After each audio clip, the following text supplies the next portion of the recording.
Hello, नमस्ते। मेरा नाम प्रशांत है। सबसे पहले बहुत-बहुत धन्यवाद चैनल पे आने के लिए। और हम लोग कंटिन्यू करेंगे आज state bank of India act 1955। इसमें ऑलरेडी हम लोगों ने 3 लेक्चर खत्म कर लिया है। फर्स्ट लेक्चर में हम लोगों ने इंट्रोडक्शन पढ़ा था, हिस्टोरिकल बैकग्राउंड्स, ये जो एक्ट का हिस्टोरिकल बैकग्राउंड। उसके बाद हम लोगों ने पूरा स्ट्रक्चर समझा था, कंप्लीट अरेंजमेंट ऑफ सेक्शंस को हम लोगों ने देखा था। और चैप्टर 1 एंड 2 पहला लेक्चर खत्म। दूसरा लेक्चर में हम लोगों ने चैप्टर 3 एंड 4 पढ़ा एंड थर्ड लेक्चर में 5 एंड 6 को पढ़ा। आज की क्लास में हम लोग पढ़ने वाले हैं, that is second last chapter, 7 and 8। आज हम लोग चैप्टर 7 एंड चैप्टर 8 को पढ़ेंगे। ये दोनों चैप्टर बहुत ज़्यादा इंपॉर्टेंट नहीं है, फिर भी हम लोग इसको पढ़ने वाले हैं, क्योंकि यदि आप एसबीआई एक्ट पढ़ रहे हो, जिस भी यूनिवर्सिटी के एग्जाम के सिलेबस में है, तो आपको ये पता होना चाहिए। देखो, चैप्टर 7 जो है ये बात करता है, और 3 क्लास ऑलरेडी आप जाके देख सकते हो, प्लेलिस्ट विजिट करो एसबीआई एक्ट का, वहाँ से मिल जाएगा, या फिर बैंकिंग लॉ का आप प्लेलिस्ट विजिट करो, वहाँ पे मिल जाएगा। नोट्स चाहिए जिस पीडीएफ में मैं पढ़ाऊंगा अभी, तो आप डिस्क्रिप्शन बॉक्स में लिंक है, वहाँ से डाउनलोड कर सकते हो। देखो, चैप्टर 7 जो है, इसमें आपको देखने के लिए मिलेगा, सबसे देखो इसमें आप हेडिंग देखो, फंड्स, अकाउंट्स एंड ऑडिट। तो ये सेक्शन में एसबीआई का जो फंड्स है उसके रिगार्डिंग बातें हो रही है। एसबीआई के यहाँ पे देखो, आपको 3 सेक्शंस मिलेगा, 36, 37, 38।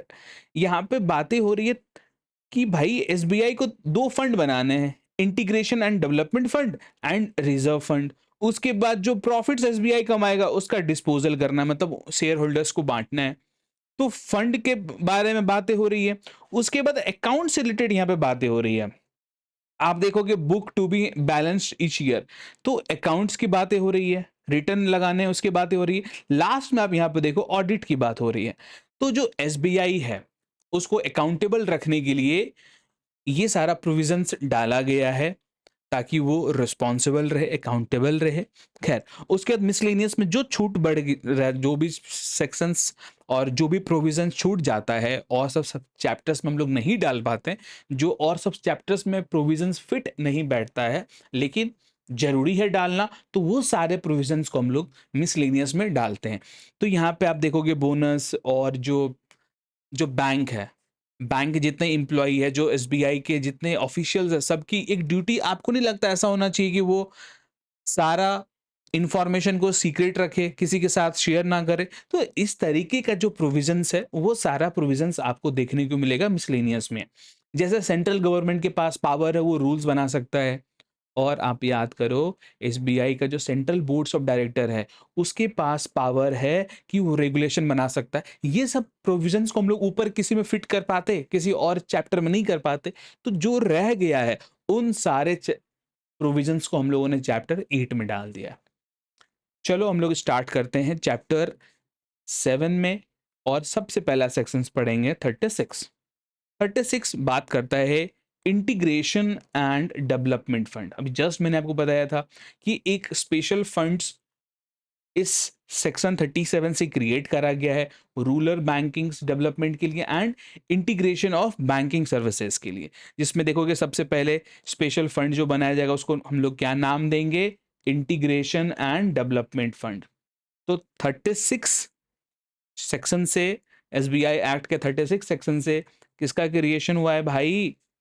इंटीग्रेशन एंड डेवलपमेंट फंड एक फंड बना है। अब इसका पर्पस क्या था? ये जो फंड है, ये कवर करेगा एक्सपेंसेस फॉर किसके लिए? Expanding banking facilities. कहाँ पे भाई? Rural and semi urban areas में बैंकिंग फैसिलिटीज को एक्सपैंड करने के लिए ये जो हम लोगों ने बनाया है इंटीग्रेशन एंड डेवलपमेंट फंड्स, उसका यूज करेंगे।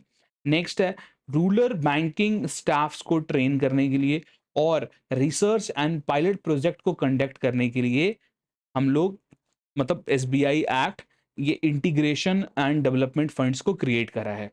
उसके बाद अब ये जो फंड है, ये फंड आएगा कहाँ से? है ना, फंडिंग का सोर्स क्या है? तो ये फंडिंग होगा एसबीआई के एनुअल प्रॉफिट से, और गवर्नमेंट का यदि कंट्रीब्यूशन है तो वो गवर्नमेंट के कंट्रीब्यूशन से ये फंड आएगा। इंटीग्रेशन एंड डेवलपमेंट फंड कहाँ से आएगा? आइडिया लग गया आपको?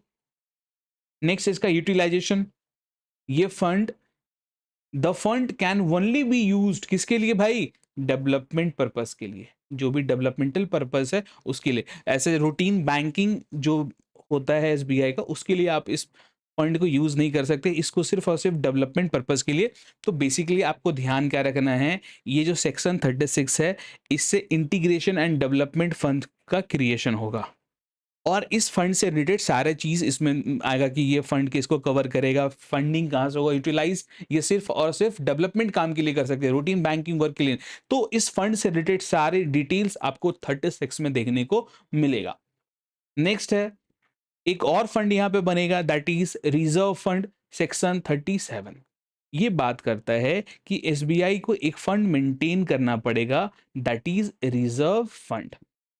जो भी एसबीआई का एनुअल नेट प्रॉफिट होगा, उसमें से कुछ पोर्शन को एसबीआई को ट्रांसफर करना पड़ेगा रिजर्व फंड में।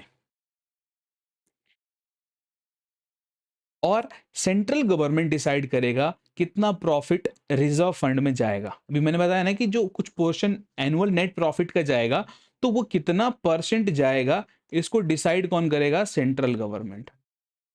नेक्स्ट है, ये जो एक्ट्स आप देख रहे हो, this act as financial question for अनफोर्थ। अब ये जो फंड्स बनाया गया है, ये फंड क्यों बनाया गया है कि बहुत बार क्या होता है, लॉसेस हो जाता है बैंक को, उस टाइम पे नाम से क्लियर रिजर्व फंड। तो आप भी जो अपने घर में पैसा रिजर्व रखते हो, किस चीज के लिए? कोई इमरजेंसी पड़ जाए उस टाइम पे आप इसको यूज कर दो। सेम उसी तरह का फाइनेंशियल क्वेश्चन का काम करेगा। कोई अनफोर्सेन यदि लॉसेस हो जाता है बैंक को, अचानक से कोई बहुत बड़ा लॉस हो जाता है, उस केस में रिजर्व फंड का बैंक यूज करती है। और आपको याद होगा बैंकिंग रेगुलेशन एक्ट में भी कमर्शियल बैंक्स को रिजर्व फंड्स रखना पड़ता है। नेक्स्ट है disposal of profit. Disposal of profit, अच्छा यहाँ पे मैंने आपको ऑलरेडी ये सब बता रखा है।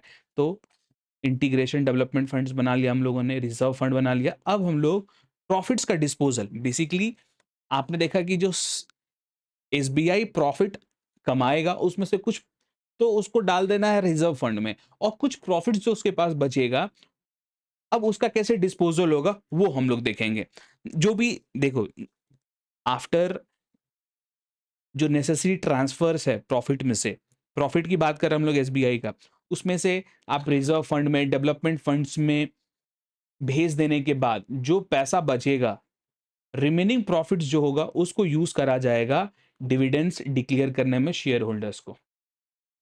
ठीक है भाई, और कैरी फॉरवर्ड कर दिया जाएगा फ्यूचर यूज के लिए। और डिविडेंड रेट्स एंड जो डिस्ट्रीब्यूशन है वो approved by the central government. तो सिंपल सा यहाँ पे है, जो पैसा रिजर्व फंड और डेवलपमेंट फंड में ट्रांसफर करने के बाद जो बचेगा, उस फंड का डिस्पोजल कैसे होगा? उस फंड को दे दिया जाएगा शेयर होल्डर्स के पास, शेयर होल्डर्स को दे दिया जाएगा। नेक्स्ट है 39 में बात ये हो रही है general reserve.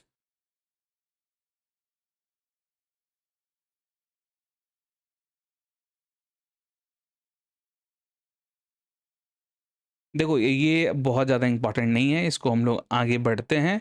That is section 40।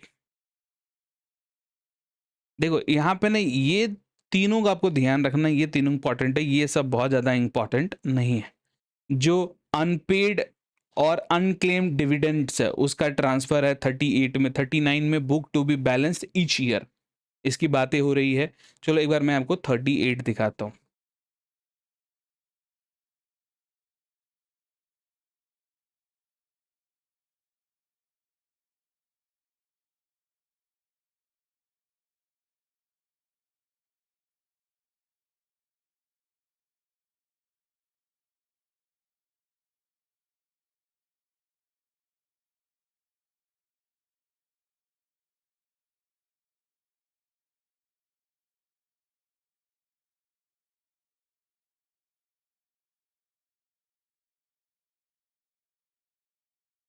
Transfer of unpaid unclaimed dividends.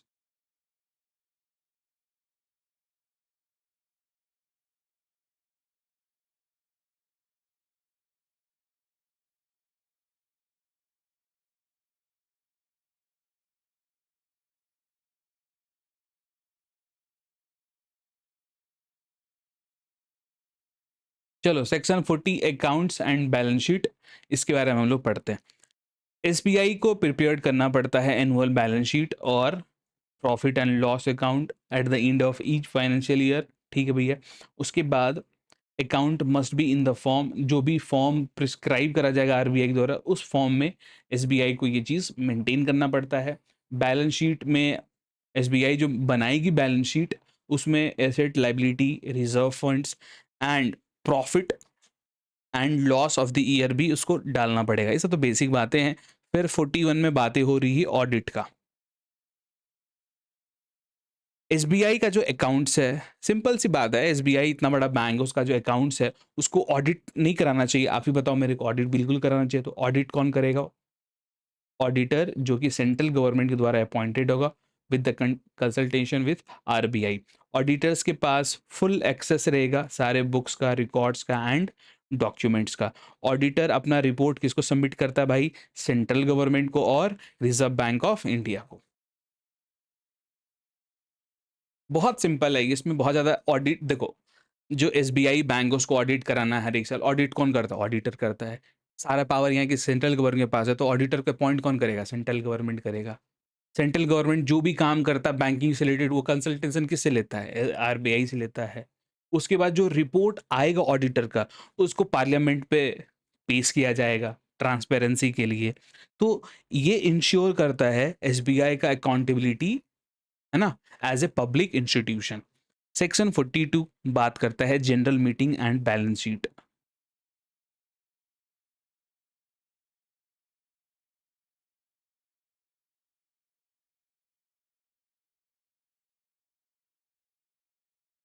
चलो, ये जो सेक्शन 42 है, यहाँ पे आप देखोगे general meeting and discussion of balance sheet आपको देखने को मिलेगा। एसबीआई को जनरल मीटिंग शेयर होल्डर्स का करना पड़ता है हर एक साल, ये ड्यूटी है एसबीआई की। उसके बाद audited balance sheet and profit report discuss करा जाएगा उस मीटिंग में। जो आपने बैलेंस शीट को ऑडिट कराया है ऑडिटर से, और जो प्रॉफिट रिपोर्ट्स है वो डिस्कस होगा। वो जो मीटिंग बैठेगी उसमें ये सारी चीज़ें डिस्कस होगी। और जो शेयर होल्डर्स है वो क्वेश्चंस पूछ सकता है और सजेशंस भी दे सकता है। ये क्या इंश्योर करता है? ट्रांसपेरेंसी एंड पब्लिक का पार्टिसिपेशन। तो आई होप ये बहुत इजी था, बहुत आसान था। तो हम लोगों का चैप्टर 7 खत्म हो गया। बहुत छोटा है, बहुत ज़्यादा बड़ा नहीं है। अब हम लोग चलते हैं चैप्टर 8 में। यहाँ पे आप देखोगे ऑलमोस्ट 2 ओमिटेड है सेक्शन, सेक्शन 48 एंड 52, और उसके बाद 2 रिपील्ड है, 53 एंड 54। तो 4 सेक्शन तो ऐसे खत्म हो गया। चलो, मिसलेनियस प्रोविजंस पढ़ेंगे हम लोग। इसमें सबसे पहला प्रोविजंस पढ़ेंगे सेक्शन 43। सेक्शन 43 में बातें हो रही है अपॉइंटमेंट का। अपॉइंटमेंट किसका? ऑर्डिनरी ऑफिसर्स और जो एम्प्लॉय होंगे एसबीआई में काम करने के लिए। अब उनका सर्विस कंडीशंस क्या होगा एसबीआई ऑफिसर्स का और एम्प्लॉय का, उसके बारे में बातें हो रही है। तो अब सवाल ये है, एसबीआई में जो ऑफिसर्स होंगे, जो एम्प्लॉय होगा, उसका अपॉइंटमेंट का पावर किसके पास है? सेक्शन 43 बोलता है उसका अपॉइंटमेंट करने का पावर, ऑफिसर्स के अपॉइंटमेंट करने का power central board of director के पास है। Central board of director appoint करेगी ऑफिसर्स को और एम्प्लॉय को। ठीक है भाई।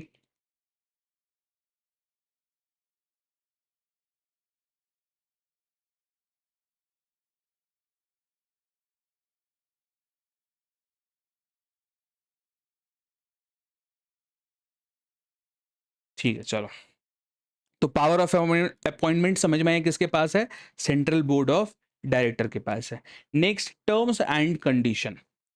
तो अब जो एम्प्लॉय होंगे उसका सैलरी, उसका allowance, leave, pension, other services, other benefits जो भी होगा, वो सब कौन डिटरमाइन करेगा? सिंपल है, वो सब डिटरमाइन करेगा सेंट्रल बोर्ड्स। और ये सब कैसे डिसाइड करेगा? रेगुलेशन बना के। अभी थोड़ी देर पहले मैंने बताया था कि 2 पावर है यहाँ पे। रूल,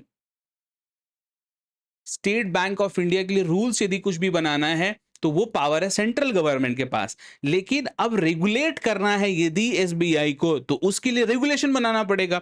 तो वो पावर है यहाँ पे सेंट्रल बोर्ड के पास। तो सेंट्रल बोर्ड रेगुलेशन लाके जो एम्प्लॉई होगा उसका टर्म्स एंड कंडीशन डिसाइड करेगी, सैलरी अलाउंस जो भी है। अब यहाँ पे गवर्नमेंट का क्या रोल है? गवर्नमेंट ओवरसाइट करेगी ये सारे पावर्स जो सेंट्रल बोर्ड्स को मिला हुआ है उसमें, और यदि सेंट्रल गवर्नमेंट को इश्यूज लगेगा तो डायरेक्शंस भी देगी। ठीक है भाई। और ये ऐसा क्यों करा गया है? ताकि ये इंश्योर करा जा सके मेरिट बेस्ड रिक्रूटमेंट हो और प्रोफेशनल एडमिनिस्ट्रेशन हो सके। ठीक है भाई। नेक्स्ट है सेक्शन 44। यहाँ पे अब थोड़ी देर पहले जब स्टार्टिंग में मैंने पढ़ाया था आपको, वहां भी बताया था, क्या आपको नहीं लगता है जो एसबीआई के बैंक ऑफिशियल्स है उनको एक हम लोग ड्यूटी दे कि भाई आपके पास जो भी कस्टमर का डेटा है, डिटेल है, आप उसको कॉन्फिडेंशियल रखो, आप उसको किसी को शेयर ना करो, उसको सीक्रेट रखो। ये ड्यूटी नहीं लगता आपको बनाना चाहिए हम लोगों को? बिल्कुल बनाना चाहिए, यही सेक्शन 44 बात करता है। ये ऑब्लिगेशन है किसका भाई? ये ऑब्लिगेशन है जो एम्प्लॉय काम कर रहे हैं, जो एसबीआई ऑफिशियल्स है। देखो बाय लॉ वो बाउंडेड है, सेक्शन 44 उसको बाउंड कर रहा है कि आप किसी भी कस्टमर का कोई भी डेटा को किसी को शेयर नहीं कर सकते, आपको सीक्रेट रखना है। तो यहाँ पे क्या है? Obligation of fidelity and secrecy. ये ऑब्लिगेशन किसका है? एसबीआई के ऑफिशियल्स का है।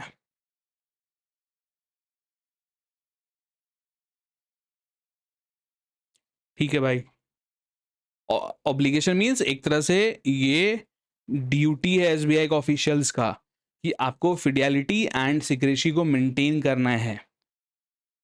तो सारे डायरेक्टर, एवरी डायरेक्टर ऑफिसर जो भी एम्प्लॉय है उसको मेंटेन करना पड़ेगा fidelity, that means fruit faithful services देना है टू द बैंक, और मेंटेन करना है सिक्रेसी रिगार्डिंग अकाउंट्स ट्रांजैक्शंस, और जो कस्टमर का रिकॉर्ड है इन सारे चीज को सीक्रेट मेंटेन करना है। ठीक है भाई। नेक्स्ट है प्रोविजन। कोई एम्प्लॉय डिस्क्लोज नहीं कर सकता इंफॉर्मेशन किसी पर्सन के साथ एक्सेप्ट यदि लॉ के द्वारा रिक्वायर्ड है। मान लो कोई कोर्ट में आपसे पूछा जा रहा है तो उस केस में तो आपको देना पड़ेगा। When authorised by the bank, bank के द्वारा ऑथराइज किसी पर्सन को किया गया है तो उस केस में आप डिस्क्लोज कर सकते हो इन्फॉर्मेशन, या फिर कोर्ट का ऑर्डर है तो आप डिस्क्लोज कर सकते हो, या किसी लॉ में लिखा हुआ है कि भैया आपको इन्फॉर्मेशन देना है तो उस केस में देना है क्योंकि required by the law.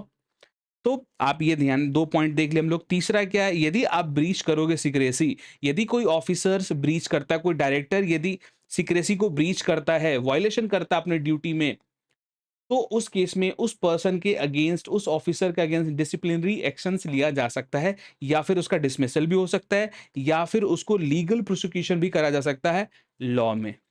I hope ये क्लियर होगा। तो ये सेक्शन जो आपने पढ़ा, ये सेक्शन क्या करता है? ट्रस्ट बिल्ड करता है between the banker and customer, जो कि एक बैंकिंग का फाउंडेशन है। यदि आपको बैंक में ट्रस्ट ही नहीं रहेगा तो आप कैसे पैसा जमा करोगे? है ना?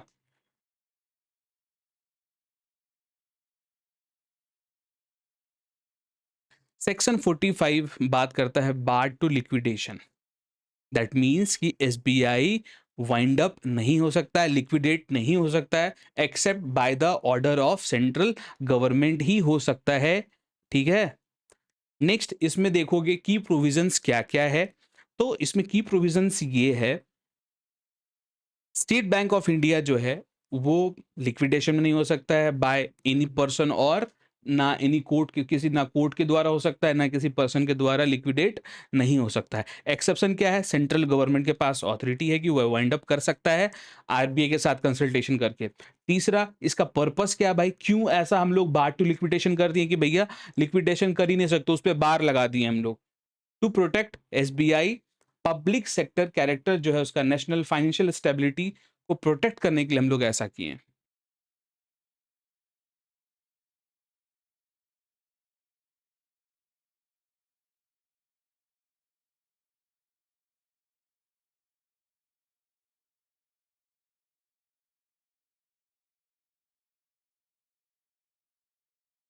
चलो सेक्शन 45 आपने देख लिया। सेक्शन, देखो आप बार टू लिक्विडेशन नहीं करोगे, ये जो प्रोविजन है ना कहीं पब्लिक कॉन्फिडेंस लाता है एसबीआई में। ठीक है। और ये इंश्योर करता है इवन डिफिकल्ट टाइम्स में गवर्नमेंट रिस्ट्रक्चर करेगा, रिफॉर्म करेगा एसबीआई को, लेकिन कोलैप्स नहीं होगा। ठीक है? ये कहीं न कहीं एक स्पेशल प्रोटेक्शन है, जो कि किसी प्राइवेट बैंक में नहीं है, कि भैया ये इतना ईज़िली खत्म नहीं हो सकता ये बैंक।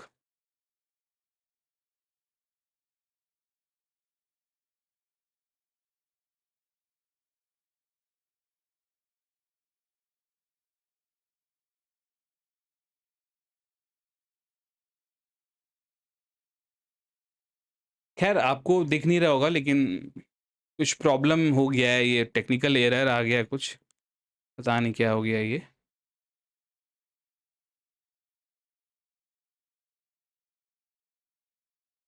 ठीक है, कोई नहीं, आप ध्यान दो, मैं जो कह रहा हूँ आपके पास यदि बेयर एक्ट है, तो उसको देखना, बहुत कम ही सेक्शंस बचे हैं। सेक्शन 49 एंड 50, जब सेक्शन 49 और 50 को देखोगे, तो सेक्शन 49, 50 में आपको 2 चीज़ देखने को मिलेगा। 49 में पावर है किसके पास? सेंट्रल गवर्नमेंट के पास रूल्स बनाने का। मैंने आपको बताया था थोड़ी देर पहले। सेंट्रल गवर्नमेंट के पास पावर है कि शेयर होल्डिंग से related, transfer procedure, election of director, meeting of share holder और manner of payment of dividends, dividends किस तरीके से पेमेंट होगा, तो इस तरीके का रिलेटेड मैटर्स में सेंट्रल गवर्नमेंट रूल्स बना सकती है, और ये सारे रूल्स को पब्लिश करा जाएगा ऑफिशियल गैजेट में। तो सेक्शन 49 हो गया हमारा क्लियर। अब नेक्स्ट हम लोग पढ़ेंगे सेक्शन 50। सेक्शन 50 पावर देता है सेंट्रल बोर्ड को। भाई आप रेगुलेशन बना सकते हो रिगार्डिंग क्या?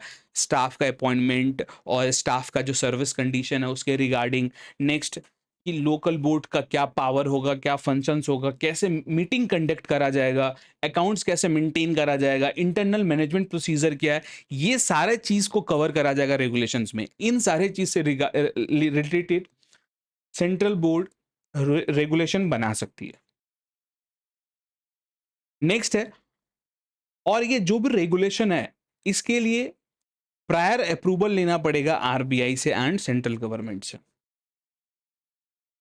सेक्शन 50 और 49 में ध्यान रखना, 49 से सेंट्रल गवर्नमेंट को पावर मिलता है कि भैया आप रूल्स बना सकते हो, और सेक्शन 50 से सेंट्रल बोर्ड को पावर मिलता है कि वो रेगुलेशन बना सकती है।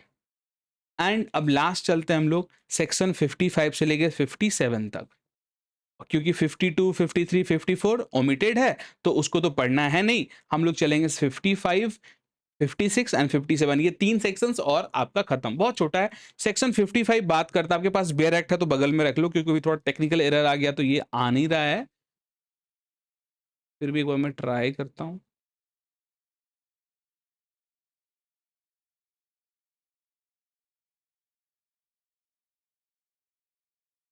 मुझे समझ में नहीं आता है कि यार, अब इससे अच्छा क्या टेक्नोलॉजी लोग करें, इससे अच्छा क्या लैप